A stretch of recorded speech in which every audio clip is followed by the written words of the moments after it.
how do we raise godly men in a toxic culture? There's so many messages coming to our men. So I've invited Mark Hancock, CEO of Trail Life USA, to join me in a conversation that we hope you will find useful and as a piece of guidance for you as a parent as you raise your boys to be godly men.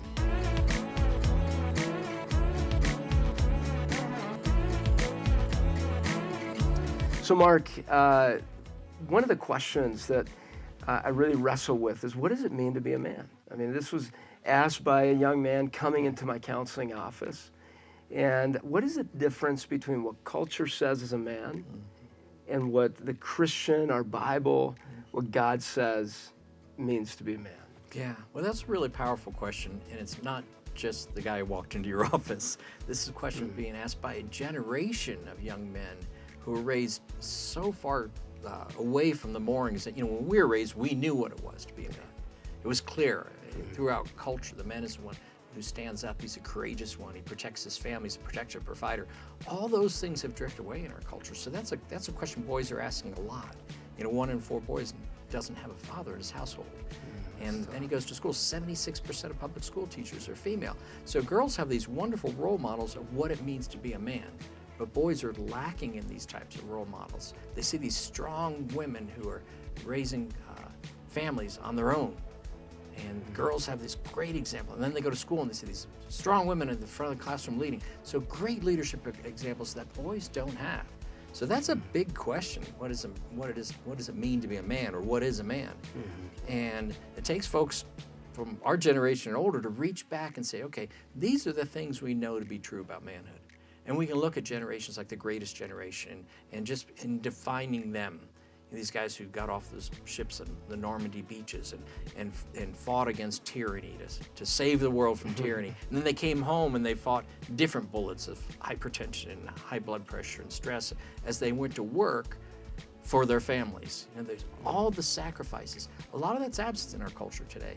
But that doesn't mean that those principles still aren't valuable. What's interesting is that it seems that culture seems to look at it from the outside inward, that you're a man on the outside, and so you must be a man then. I see these behaviors that have defined what manhood is, and we're seeing the confusion with boys from that direction.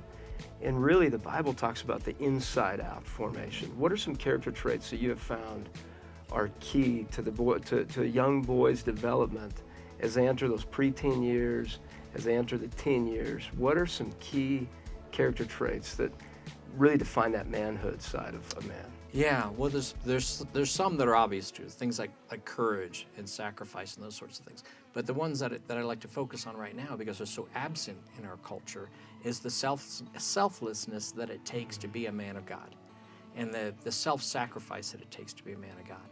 Those are the things that you don't find that in our culture.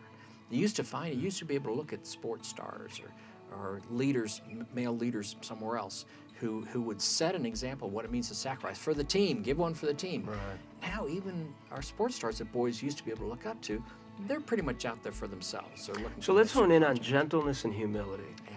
Because sometimes those can be confused as passive and soft. Yeah. What is the strength within those two characteristics that we can teach our young men? Yeah, well, they're really critical.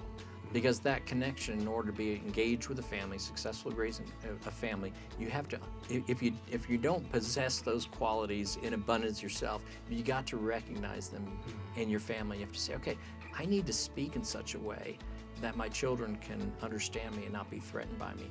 Or I need to speak to my wife in such a way. Now, for boys, what it means is that they've got to treat people kindly. They have to follow after the golden rule. And it takes gentleness, it takes humility. And the big thing that humility offers you is the offer to grow and the opportunity to grow. Because if you're not humble, if you're not saying to yourself, I could have done that better. And so if we can model for our boys and model for young men what it looks like to be humble and accept the places where we fell short, they will embrace those things because they're looking at a godly man of humility and saying, that's actually very attractive. That's not weakness at all.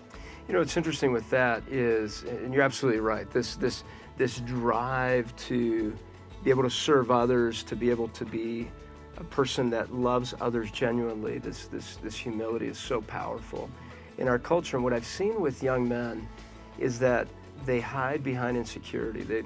They face adversity, and culture says you need to figure it out. If you're going to be a man, you just buck up and you do it, you conquer, you figure it out, and you find the strength to get through it. There's a part truth to that, but the other side of that is, how do I lean in dependence on God to know and acknowledge my weakness so that I can be made strong? Yeah. And that's that humility that truly strengthens a young man to be able to conquer some of those insecurities and fears.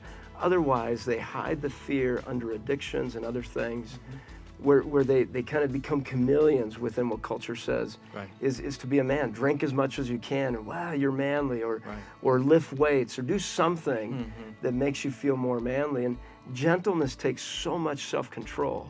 It really does. And yet, what we see in cultures is the idea of power rather than self-control and this gentleness of being able to love other people. And it really begins with an identity. It does. An identity in Christ. So let's just briefly, as we wrap up this initial conversation, let's talk about identity just for a few seconds. What does that mean when we're thinking of humility and gentleness and being a man? How do we start with this conversation of identity with our young boys? Yeah, well, you have to start with the model of Christ. To say, what did it mean for Jesus to be a man? And we saw him model for us the humility, the gentleness, but also he stood up when he needed to stand up. And that's what's confusing for boys today, because on one hand, we're telling them this is what it means to be a man, be aggressive and assertive and powerful. And then on the other side, we're keeping them away from risk and competition. We're telling them, be careful, be careful, be careful. So they live in this kind of dichotomy, and they've got to ferret out, to find that place of Christ-likeness that is both strong and humble. And we have to call boys up to them. We have to model that type of behavior for them. That's great. And that's, as a child of Christ, what a great background we bring into the mix, right? To say, I'm a child of Christ, and to bring that truth to our kids. Yeah. What a privilege and invitation we have. And we have a resource called Launch into the Teen Years that you know about, Mark, and we want parents to know about. And it really initiates these conversations. It begins with a conversation around identity. Yeah. And we want parents to guide that conversation of who gets a vote in their life.